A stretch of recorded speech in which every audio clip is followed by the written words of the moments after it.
मठों की यात्रा स्थापना की, जिससे आज हिंदू समाज को मंदिरों की एक ऐसी व्यवस्था मिली जहां पर वो एकत्रित हो सकता है। केवल आज जगतगुरु शंकराचार्य भगवान भर की यात्रा ही नहीं, पांडवों की वो 12 वर्ष की अज्ञातवास की यात्रा भी थी, जिससे उन्होंने महाभारत के समर पर विजय प्राप्ति के एक योजनाबद्ध तरीके को पाया। हमारे भारत देश को आजाद कराने वाले महात्मा गांधी की दांडी यात्रा, ऐसी इस देश में अनेक यात्राएं हुई, जिस यात्रा से क्रांति खड़ी हुई, एक मिशन सफल। वर्तमान में पूरे देश में हिंदू समाज बट रहा है, विचित्र स्थिति में है, और पश्चिम बंगाल, बांग्लादेश, यहाँ के हिंदुओं पर हो रहे अत्याचार, और भारत में ही अब तो पश्चिम बंगाल जैसी स्थिति कई प्रदेशों में देखने को मिलती है, चाहे वो नूह हो, मेवात हो, कल फिर से मणिपुर में आगजनी हुई है, तो चाहे वो मणिपुर जल रहा हो, अथवा फिर बहराइच की घटना हो, अथवा फिर यहाँ बगल में बरेली की घटना हो, या फिर राजस्थान के कई क्षेत्रों में वो कन्हैया लाल दर्जी की घटना हो, चाहे वो श्रद्धा के 35 टुकड़े हो गए, या कोलकाता की वह डॉक्टर बिटिया हो गए। इन सब घटनाओं को देख करके धीरे धीरे ये स्थिति आ गई कि वो 6% से 22% हो गए, और हिंदू धीरे धीरे घट रहा है। उनके ऊपर लगातार प्रायोजित तरीके से अत्याचार किए जा रहे, और हिंदू समाज अभी भी चुप बैठा। यह बात हमारे दिल में बहुत ज्यादा चुभ गई। अब हमने विचार किया कि तालियां बजाने से हिंदू राष्ट्र नहीं बनेगा, केवल बात करने से हिंदू राष्ट्र नहीं बनेगा, हिंदू हिंदू कहने से भी हिंदू राष्ट्र नहीं बनेगा। तब हमारे मन में पूज्य गुरुदेव की प्रेरणा से एक विचार आया। जिस क्षेत्र में हम रहते हैं, आप लोग रहते हैं, ये बुंदेलखंड क्षेत्र है। यहाँ रूढ़िवादिता, जात पात बहुत है, ऊंच नीच बहुत है, छुआछूत बहुत है, जिस कारण से समाज में एकता नहीं होती और हिंदू एक नहीं हो पाता। तो हमने प्रण लिया है, हम हिंदुओं को जात पात से ऊपर उठाने के लिए 160 किलोमीटर की प्रथम पदयात्रा बागेश्वर धाम से राम राजा ओरछा तक 21 नवंबर से 30 नवंबर तक करेंगे। ये प्रथम यात्रा इसलिए हमने कही है कि अब ये संकल्प हमारा रुकना नहीं, तब तक जब तक लक्ष्य की प्राप्ति नहीं हो जाए। लक्ष्य हमारा सिर्फ इतना है, जात पात में बटे हुए हमें हिंदुओं को एक करना। एक बात हम पहले ही आपको क्लियर कर दें, यह शोभा यात्रा नहीं है, पद यात्रा। इसलिए आज ही हमने, जब हम मंच पर चढ़े तो हमने कहा भी था, और आज ही गाड़ी में तो नहीं, पर प्रातः काल हमारे मन में गुरु प्रेरणा से जो विचार आया था, पूर्व में भी हमने 1-2 बार विचार किया। हम आपकी मीडिया के माध्यम से बाकी बातें तो हम बताएंगे कि कौन कौन आ रहा, कहां कहां जा रहे हैं। हमने इस पद यात्रा के लिए प्रथम तो ये विचार किया है कि आज से आगे तक जब तक हम पदयात्राएं कर रहे हैं, तो पदयात्राओं के अंतर्गत या पदयात्रा में हम कहीं भी फूल माला पहन करके स्वागत हिंदुओं का स्वीकार इसलिए नहीं करेंगे जब तक यह हिंदू राष्ट्र नहीं बन जाएगा, जब तक इस देश से छुआछूत नहीं मिट जाएगा। और प्रत्येक पदयात्रा में हम पादुका नहीं पहनेंगे, ये हमने विचार किया और संकल्प किया। फूल माला ना पहनने का और कोई कारण नहीं, 2-3 साधारण से कारण है। एक कारण तो ये है कि कुछ ना कुछ त्यागना चाहिए। दूसरा, ये कई बार जो है हमने ले लिया, स्वीकार कर लिया, कई बार इस रुपयों का और बड़े अच्छे तरीके से सदुपयोग किया जा सकता है। बस इस कारण से हमने फूल माला का त्याग किया। 21 नवंबर से 29 नवंबर तक की ये जो पदयात्रा है, इसमें हम 8 रात्रि रुक रहे हैं, 9 दिन चल रहे हैं, और लगभग छतरपुर जिले में लगभग हम 75 किलोमीटर में रहेंगे। जो छतरपुर जिले में पदयात्रा होगी 75 किलोमीटर लगभग है। उत्तर प्रदेश में 60 प्लस, निवाड़ी में लगभग 25 किलोमीटर की पदयात्रा होगी, और टोटल मिलाकर के ये लगभग 158 से 160 किलोमीटर की पदयात्रा होगी राम राजा ओरछा। पहले दिवस जब हम चलेंगे तो प्रतिदिन 15 से 20 किलोमीटर की यात्रा होगी। इसमें मिलने वाले लोगों को जगह जगह रास्तों पर, क्योंकि बहुत समुदाय रहेगा, तो जितनी भी यथास्थिति संभव होगी इस पदयात्रा में आप कहेंगे कि इसको आप पदयात्रा को सफल कैसे बनाएंगे, तो जगह जगह हम 7 संकल्प वचन हिंदुओं को दिलाएंगे। उनमें पहला वचन ये होगा कि अब हम सब हिंदू जात पात में नहीं बटेंगे, हिंदुस्तानी होकर के हिंदू होने पर गर्व करेंगे। ऐसे 7 वचन जो होंगे वो पद यात्रा के अंतर्गत 7 संकल्प उन लोगों को दिलाए जाएंगे। दूसरी बात, पहले दिवस की पदयात्रा हमारी बागेश्वर धाम से होगी प्रारंभ। 21 तारीख को जो पदयात्रा प्रारंभ हो रही है, प्रथम दिवस ही हम अभी राजस्थान में पूज्य जगतगुरु भगवान धर्म चक्रवर्ती पद विभूषण रामानंदाचार्य हमारे गुरु जी पूज्य श्री रामभद्राचार्य जी महाराज थे, उनके चरणों में निवेदन किया। उन्होंने हमें आज्ञा दे दी 21 तारीख को भगवा ध्वज दिखा करके पूज्य गुरु जी इस यात्रा को प्रारंभ करवाएंगे। इसके बाद में हम तो निकल पड़ेंगे। अब लोग कितने होंगे ये हम कह नहीं सकते, हम अकेले अभी हैं ये कह सकते हैं, पर हमारे साथ हिंदू समाज है, हिंदुओं के वो लोग हैं, बुंदेलखंड के गांव गांव के वो लोग आ रहे हैं, वो लोग उत्साह दे रहे हैं, वो सहयोग दे रहे हैं, जिसके बारे में हमने कभी विचार नहीं किया था। और अगर भविष्य में कभी भी छतरपुर के लोग बैठे हैं तो स्वभावश ये बात हमें बोलनी चाहिए। देखो, एक होता विजन, एक होता मिशन। हमारा ये मिशन है और विजन भी, दोनों है। जैसे चंद्रयान एक मिशन था, वैसे ही हमारा हिंदुओं को एक करना मिशन है। ये जरूरी नहीं है कि हमारे जीते जागते पूर्ण, जब भी पूर्ण होगा तब पूर्ण होगा, लेकिन हमारे तन में जब तक मरते दम तक प्राण रहेंगे तब तक हम इस देश के हिंदुओं को एक करने के लिए, जात पात मिटाने के लिए यात्राएं करते रहेंगे और लोगों को जगाते रहेंगे। बाद में जब भी ये लक्ष्य पूर्ण होगा तब ये छतरपुर के लिए और बुंदेलखंड के लिए एक गौरव का दिवस होगा। ये जब भी स्वर्णम अक्षरों में लिखा जाएगा वो तब लिखा जाएगा, क्योंकि राम मंदिर की विजन को, राम मंदिर बनने को 500 साल तक हम लोगों को लड़ना पड़ा। अनेक ऐसी परंपराएं हैं जिनके लिए बहुत लोगों को लड़ना पड़ा, कई साल। आजादी के लिए भी कई सौ, लगभग 100 साल तो लड़ना ही पड़ा, तब जाकर के आजादी प्राप्त हुई। उसी प्रकार ये भी बहुत बड़ा लक्ष्य है। जब देश की आजादी के लिए घर घर से लोग बाहर निकले थे तो देश आजाद हुआ था। इसलिए अब हम फिर प्रार्थना करना चाहते हैं, हम भारत को बांग्लादेश नहीं बनने देना चाह रहे, इसलिए हम हिंदुओं से प्रार्थना करेंगे। ना तो हमें राजनीति करनी है, एक बात स्पष्ट कर दें, ना हमें नेता बनना है, ना हमें सांसद बनना है, ना हमें किसी पार्टी को वोट दिलाना है। हमारा सिर्फ और सिर्फ एक लक्ष्य है, हिंदुओं को जगाना और अपने बुंदेलखंड के गौरव को बढ़ाना। दूसरा हमारा कोई लक्ष्य नहीं। अब इसका परिणाम कुछ भी निकले वो हनुमान जी जाने। हम तो अपना लक्ष्य और संकल्प लेकर के निकल रहे, अपनी यात्रा लेकर के निकल रहे।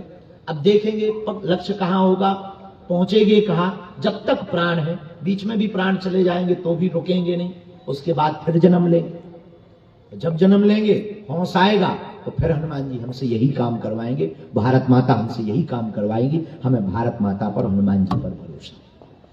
तो पहले दिन की यात्रा भगवा ध्वज दिखाकर पूज्य जगत गुरु भगवान प्रारंभ करवाएंगे और हम आ जाएंगे कदारी फार्मेसी कॉलेज में। दूसरे दिन की जो यात्रा शुरू होगी, गठेौरा अंडरब्रिज के पास में फलाहार प्रसाद पा करके, भोजन करके दोपहर का, सायंकाल तक हम छतरपुर के सभी लोगों को मिलते हुए छत्रसाल चौराहे पर सबके साथ में 7 संकल्पों को दोहराकर और जात पात के संकल्प को सबके हृदय में भरकर, इस क्रांति की बातों को रखकर हम शाम के समय तक पेप्टेक टाउन में पहुंच जाएंगे।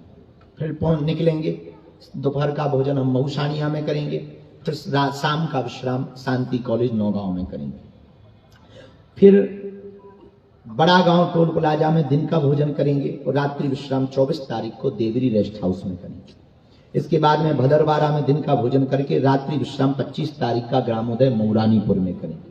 दिन का भोजन श्री राम कॉलेज बंगरा में करेंगे और मां शारदा महाविद्यालय घुक्सी में श्री राम पैलेस के पास में घुराट, यहाँ पर रात्रि विश्राम 26 तारीख को करेंगे। सकरार में सबका अल्पाहार करवाकर, भोजन करवाकर हम पूरे बागेश्वर धाम के जो जात पात को मिटाने के लिए सभी साधक आएंगे, वो यहाँ दिवस का भोजन करके रात्रि विश्राम 27 तारीख को रेस्ट एरिया निवाड़ी में करेंगे।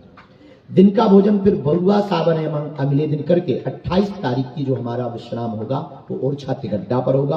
29 तारीख को 8 किलोमीटर की यात्रा ओरछा तिगड्डा से ओरछा तक करके वहां ध्वज चढ़ाएंगे, प्रणाम करेंगे, जो जो संत आएंगे उनके उद्बोधन होंगे और फिर संकल्प वहां फिर से दोहराकर अपने अपने घर को जाएंगे।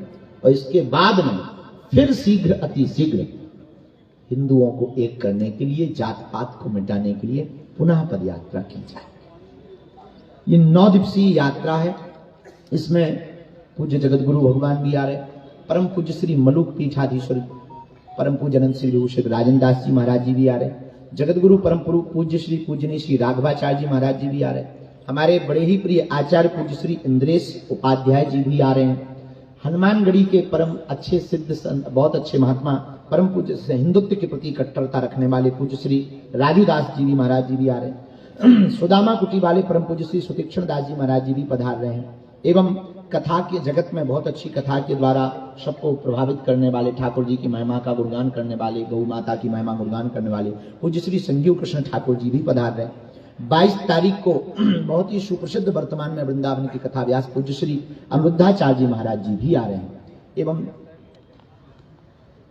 25 तारीख को परम पूज्य अनंत श्री विभूषित पूज्य श्री वल्लभाचार्य जी महाराज जी भी आ रहे हैं। एक दिन परम पूज्य श्री गोरीलाल कुंज वाले महाराज जी भी पधार रहे हैं।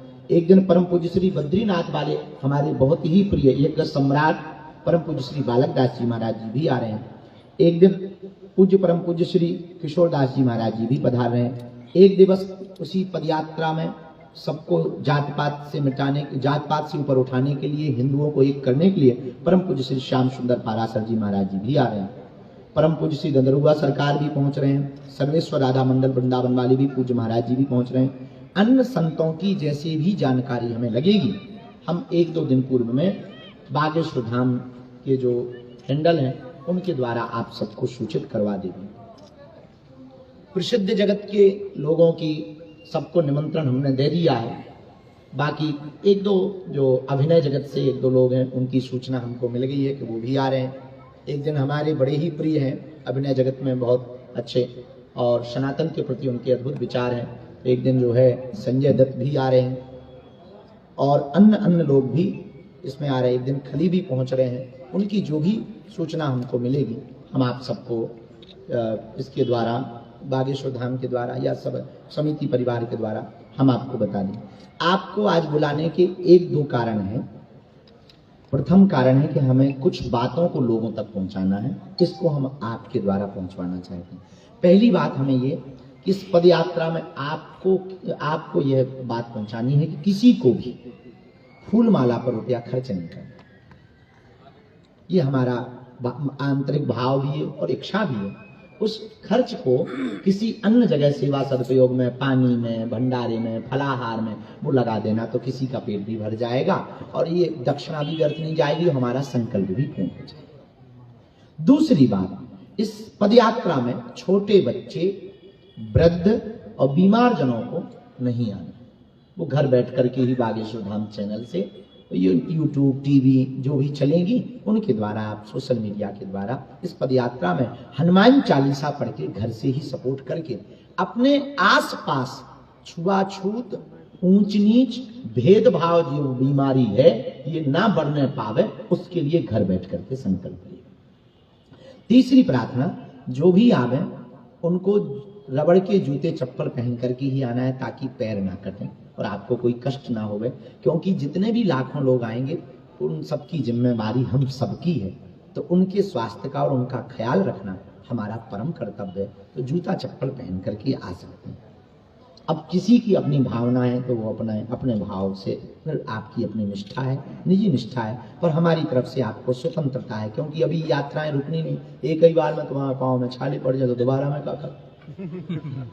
आगे बात यह है, इस यात्रा में जो भी पहुंचे भगदड़ की जगहों से बचें, भीड़ भाड़ की जगहों से बचें। स्वागत देने वाले, अथवा पहली बात तो स्वागत की अपेक्षा नहीं है, हमें तो भिक्षा देने, और भिक्षा में हमको जात पात मुक्ति की भिक्षा चाहिए, ऊंच नीच भेदभाव की भिक्षा चाहिए। फिर भी आने वाले जितने श्रद्धालु हैं उनके प्रति आपके मन में उदारता है और कुछ प्रसाद पवाना है तो कृपा करके बंद पैकेट के ही कुछ चीजें, पार्ले जी हो गई या नमकीन हो गए, ऐसी बंद चीजें पैकिंग, या फल हो गए, उसी को वितरित करवाएं। खुली हुई चीजें, बनी हुई चीजों में कई बार विशेष प्रकार के षड्यंत्र रचने वाले लोग उपद्रव कर देते हैं। उससे किसी भी प्रकार से ना तो लोगों को कष्ट होवे, ना किसी भी प्रकार से यह पद यात्रा को धर्म विरोधी खंडित कर पाए, इसलिए कृपा करके फल अथवा पैकिंग वाली वस्तुओं का ही वितरण करें। विश्राम की जगह पे भी भगदड़ ना मचाएं, प्रसाद पाने वाली जगह पर भी भगदड़ न मचाएं। हम प्रतिदिन इस पदयात्रा में प्रातः काल 7 से 8 के बीच में जब प्रारंभ करेंगे, पहले दिन की 10 बजे के बाद होगी, बाकी प्रत्येक दिन की 7 बजे से 8 बजे सुबह से पदयात्रा प्रारंभ होगी। उसमें एक बार सामूहिक हनुमान चालीसा पाठ और राष्ट्रगान के साथ हम सब जो है इस पदयात्रा को प्रारंभ करेंगे।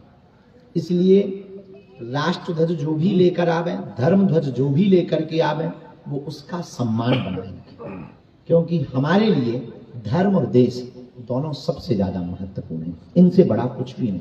इसलिए राष्ट्र ध्वज का सम्मान और धर्म ध्वज का सम्मान आने वाले जितने भी हमारे परिवार के लोग हैं वो जरूर बनाए रखें। हम इस अपनी पदयात्रा में एक और श्रद्धालुओं से अपील करेंगे, कोई भी अस्त्र शस्त्र लेकर के न आए, क्योंकि ना हमें गुंडागर्दी करनी है, ना किसी को मारना है, ना किसी को काटना है। ये विचारों की क्रांति खड़ी करनी है। हमें विचारों से लड़ना है, तलवारों से नहीं लड़ना है।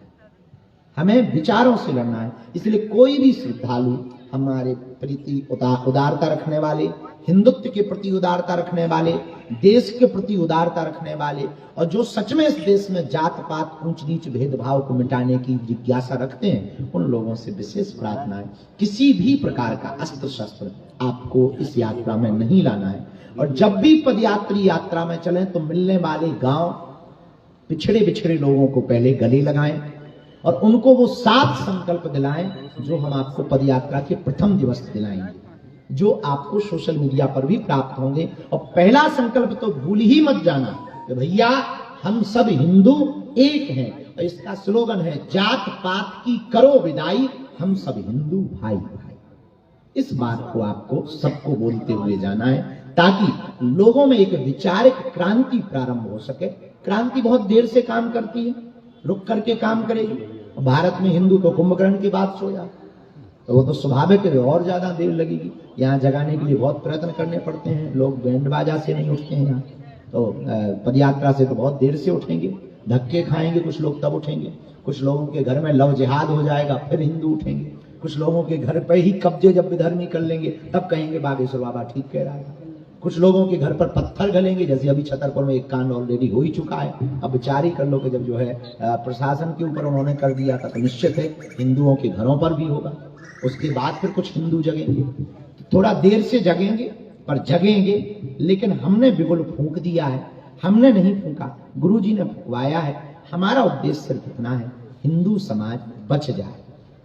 आज इजराइल इसलिए लड़ रहा क्योंकि वो अपनी संस्कृति, अपने कल्चर को बचाना चाहता। हम लोग चुप क्यों हैं?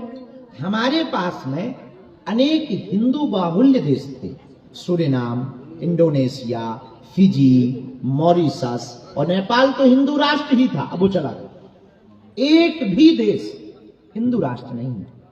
भारत में ही हम लोग अल्पसंख्यक नहीं थे, पर वर्तमान में लगभग 7 से 8 प्रदेशों का आंकड़ा अगर कोई बारीकी से चेक करके जांच करके लाए तो लगभग आप 7 से 8 प्रदेशों में अल्पसंख्यक होने की कगार पर खड़े। एक दिन ऐसा आएगा कि पूरे लोग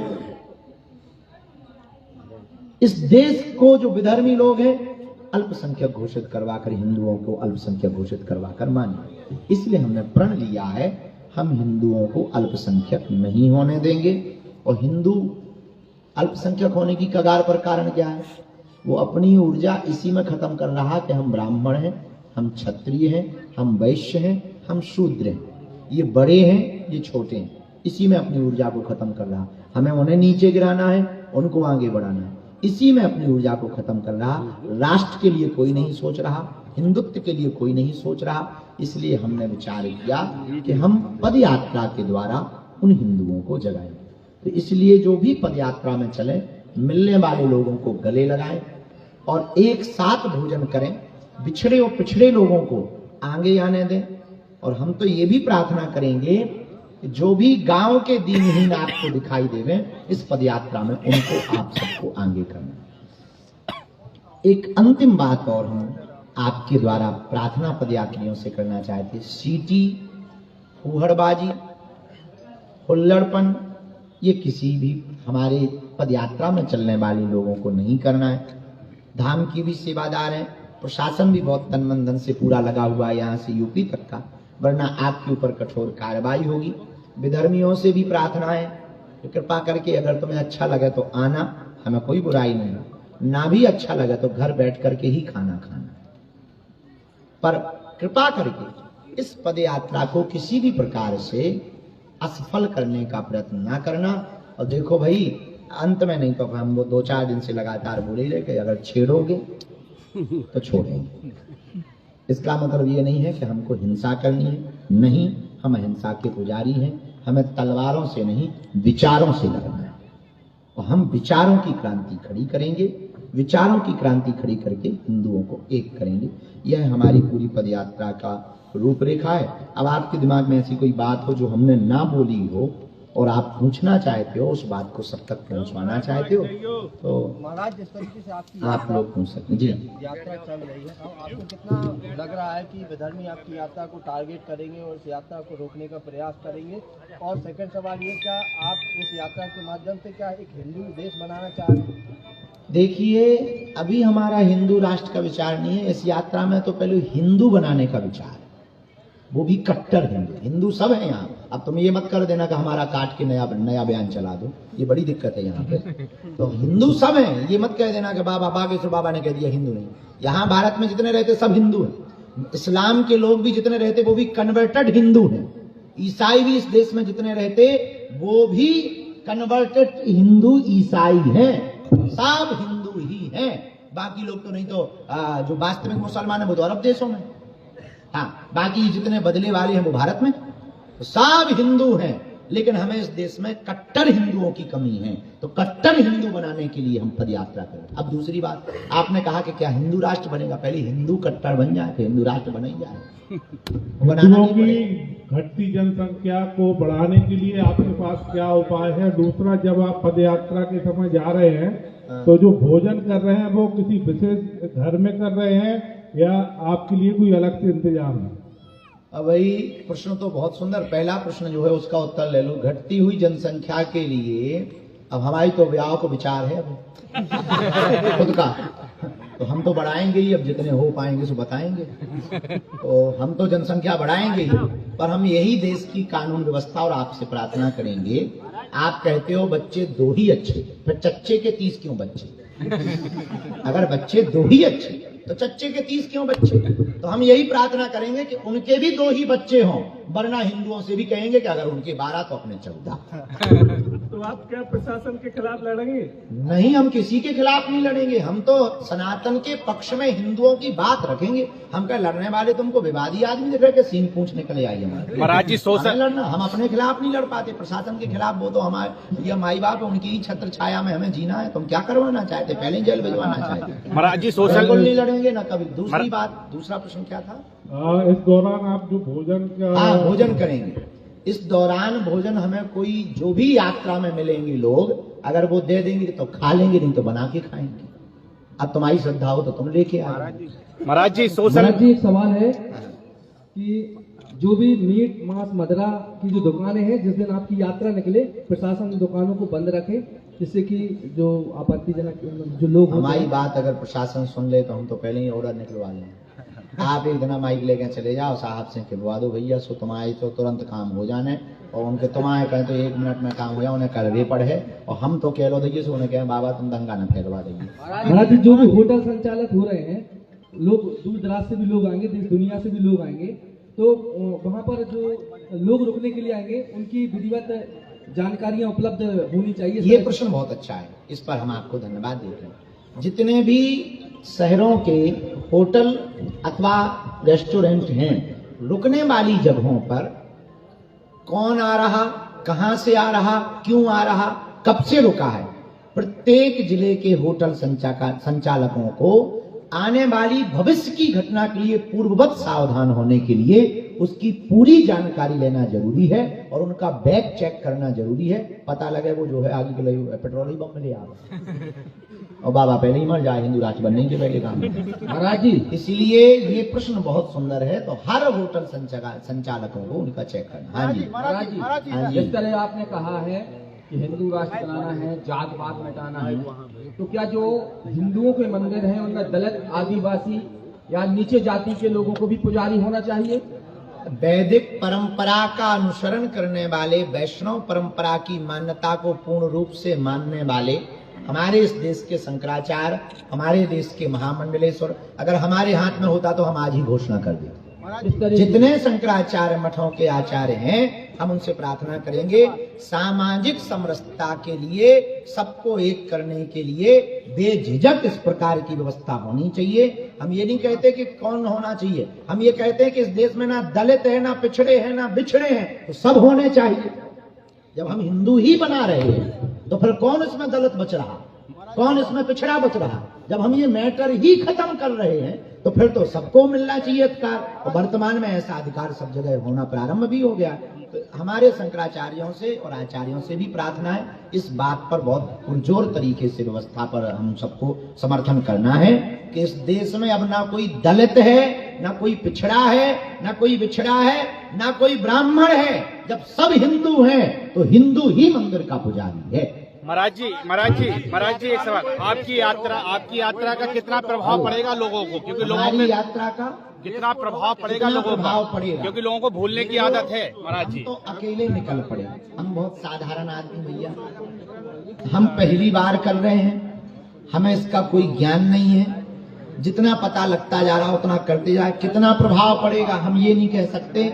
हम कट्टर हिंदू हैं, 2 आदमी भी जगेंगे हमारी यात्रा सफल। और एक सोशल मीडिया पे विरोध चल रहा है बहुत ज्यादा इसके, क्योंकि ये हम नाथ प्रदर्शन के लिए यात्रा कर रहे हैं। हमने पहले ही कहा ये शोभा यात्रा नहीं है, पद यात्रा है। न हमें भीड़ दिखानी है, न हमें सरकार के सामने अपनी धाक जमानी है, न हमें सरकार को आकर्षित करना है, न किसी को वोट दिलवाना है, न किसी की हमें राजनीति चमकवानी है। हमें सिर्फ हिंदुओं को जगाना है।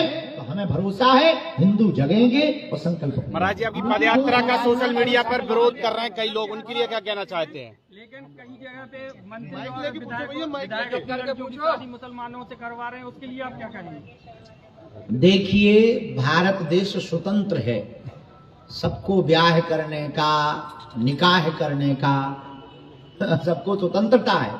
लेकिन हम हिंदुओं से इतना प्रार्थना करेंगे कि क्या अपने में लड़कों की कमी हो गई जो उन तक जाएंगे? अपने में ही भरमार है। हमारे गांव में बहुत लड़ुआ घूम रहे हैं। वही जो है। एक साथ पूछ लेता हूँ आपसे। सबसे पहले तो आप जो हिंदू राष्ट्र के लिए प्रेरित कर रहे हैं और ये यात्रा निकाल रहे हैं, ये आपने कहा कि कट्टर हिंदू बनाने हैं, तो जातिवाद जो पूरे देश में सदियों से फैला हुआ है, अंग्रेजों ने भी जिसका पूरा फायदा उठा के शासन दिया, इसको कितना बड़ा रोड़े का पत्थर आप मानते हैं? और दूसरा इसी के साथ एक सवाल है, दोबारा नहीं पूछूंगा, आप एक भी और बता दीजिएगा, पत्रकारों के लिए क्या विशेष व्यवस्था रहेगी? क्योंकि बहुत भीड़ रहेगी। हमारा भी आकलन है कि 20,000 लोग लगभग आपके साथ हो सकते हैं एक समय पे, तो हम लोगों की कोई अलग से एंट्रेंस या पैसेज मिलेगा ताकि आपको आगे कवर करते हैं? बहुत सुंदर प्रश्न है। पहले प्रश्न का उत्तर, देश में पूर्व में भी जातियां लोगों के सामने कुछ भी ढलेगा तो हमें डर नहीं है, सत्य का निर्णय हो जाएगा। हाँ, क्या बता रहे थे? देश में पूर्व में भी जातियां थी पर जातिवाद नहीं था। पर इसका अर्थ समझो पहले। हमारे देश में जातियां क्यों हैं, इसका कारण समझो। ये एक स्किल डेवलपमेंट व्यवस्था थी। कैसे? स्वर्णकार का बालक के डीएनए में सोने के आभूषण बनाने के गुण हैं, तो उसको ये कहा गया था शुरुआत में कि तुम इसी पर काम करो ताकि और परिष्कृत हो जाओ। विश्वकर्मा के बालक में गुण फर्नीचर की व्यवस्था के निर्माण करने का है, तो और परिष्कृत हो जाए, तो भैया अब तुम्हारा यही काम है। स्किल डेवलपमेंट की व्यवस्था को बड़ा करने के लिए ये जाति व्यवस्था है। बाल की भैया राजनीति चमकाने के लिए जातियां नहीं है। इसीलिए अब हमको पुनः इस बात पर आना पड़ेगा कि इस देश में 2 जातियां बने, एक अमीर की हो, एक गरीब की हो। महाराज जी एक सवाल। दूसरा, वो इनको हो जान दो, कुछ नहीं दूसरी नहीं। दूसरा इनका ये था कि पत्रकारों को इस पद यात्रा में क्या विशेष व्यवस्था मिलेगी। रोहित जी को, जो क्षेत्र के आप सब लोग जिला के हैं, रोहित पाठक जी को और हमारे अवस्थी जी को आपको जो है कार्ड दे दिए गए, वो आपको कार्ड दे देंगे और कहीं से भी कैसे भी कवरेज कर सकते। लेकिन प्रशासन ने कुछ एरिया को चिन्हित किया है उस एरिया में आप अपने हिसाब से व्यवस्था देखना, क्योंकि प्रशासन हमारी को सुनेंगी नहीं, आपकी सुनेंगी। बंद हो महाराज जी लोग आवाज आ रही महाराज उस एरिया को छोड़ करके बाकी हमारी तरफ से तो कार्ड जारी किए जाएंगे, पर बीच में काऊ को अगर तनक मनक धक्का मुक्की लग जाए, नायाबे मिले, तब भैया तुरंत ब्रेकिंग न्यूज दूसरी वाली ना चला दइयो। आओ तो दूसरी वाली ब्रेकिंग न्यूज ना चला दइयो, क्योंकि भीड़ भाड़ में ये थोड़ा मुड़ा चलता रहता है। उसमें अब कैसे, अच्छा एक बात और, बुरा ना मानना, आप लोग हमारी, जितनी हमारी जिम्मेवारी है जातिवाद को मिटवाने की, उससे अत्यधिक आपकी भी जिम्मेदारी, क्योंकि आप सब समाज से, पढ़े लिखे समाज से आते हैं और आप देश की सत्ता को आगे नहीं बढ़ाते हैं। इस देश में अवरोध है जातियां, तो जो हम काम कर रहे हैं, हमें लगता है हम आपका ही काम कर रहे हैं। अगर आप इसमें और सहयोग करेंगे तो हमारा काम हल्का हो जाएगा। महाराज जी हमारा सवाल, हाँ, क्या इस यात्रा को खजुराहो के मतंगेश्वर महादेव मंदिर में अभिषेक करने के बाद गढ़ा बागेश्वर धाम मोती में प्रारंभ अब पूर्ववत संकल्प ऐसा हो गया तो अब इस संकल्प को काटा नहीं जा सकता। पूरे देश में मैसेज चला गया, प्रशासन की अपनी व्यवस्था भूमिका पूरी हो गई। अब इसको बदलेंगे तो बहुत सी चीजें चरमरा जाएंगी। भविष्य में खजुराहो वाले बागेश्वर धाम आ गए अभी इस यात्रा में, और भविष्य में फिर खजुराहो वालों के साथ बैठकर हम फिर एक नई यात्रा का संकल्प लेंगे। इसमें पद यात्रा का उद्देश्य है कि सोए हुए हिंदुओं को जगाना है। वो कौन हिंदू है आपकी नजर में जो सो रहे हैं? गजब आदमी है ये। वो हिंदू हैं जो रामचरितमानस को जलते देख रहे हैं। ये वो सोए हुए हिंदू हैं जो राजस्थान में गाय की पूंछ को काट कर धर्म विरोधी हनुमान जी के ऊपर चढ़ा देते हैं, और हिंदू कुछ बोल नहीं रहा। कौन सोया हुआ हिंदू है जो श्रद्धा के 35 टुकड़े हो गए पर इस देश में एक भी फतवा जारी नहीं हुआ, हिंदुओं ने मांग लिया? कौन सोए हुए हिंदू हैं? वक्फ बोर्ड की 2005 तक महज कुछ हजार एकड़ जमीन थी, आज 8.5 लाख एकड़ जमीन हो गई, फिर भी हिंदू चुप बैठा है, फिर भी हिंदू कायर बना बैठा है। वो सोया हुआ हिंदू। कौन सोया हुआ हिंदू है? जो 500 सालों से राम की लड़ाई को कोर्ट में लड़ रहा था, राम के राज्य में और राम की जन्मभूमि के लिए, और राम के ही भगत और अपने ही भगवान को जिताने के लिए कोर्ट में जा रहे हैं। कौन सोया हुआ हिंदू है? वो सोए हुए हिंदू हैं जिनके भगवान कृष्ण गीता आदर्श है। उन भगवान कृष्ण को भी जन्मभूमि में बैठने नहीं दिया जा रहा है। कौन सोए हुए हिंदू हैं? वो सोए हुए हिंदू हैं कि बहराइच में गोली मार दी जाती है। कौन सोए हुए हिंदू हैं? कोलकाता की डॉक्टर बिटिया को मार दिया जाता है रेप करके, और विधर्मी भाग जाते हैं देश से बाहर, और देश में एक भी फतवा जारी नहीं होता। कौन सोए हुए हिंदू हैं? वो सोए हुए हिंदू हैं जो गजवाए हिंद सुनकर के भी चुप है और उनकी जबान तक नहीं खुल रही है। कौन सोए हुए हिंदू हैं? वो सोए हुए हिंदू हैं जिसने आदर्श जैसे छोटे बच्चे, 8 साल के बच्चे, और हेमराज जैसे 9 साल के बच्चों को धर्म विरोधियों ने चाकुओं से मार दिया। हिंदू के मुंह से चूं तक आवाज नहीं निकली। ये सोए हुए हिंदुओं को हमें जगाना। राजनीतिक लोग भी शामिल हुए हैं महाराज।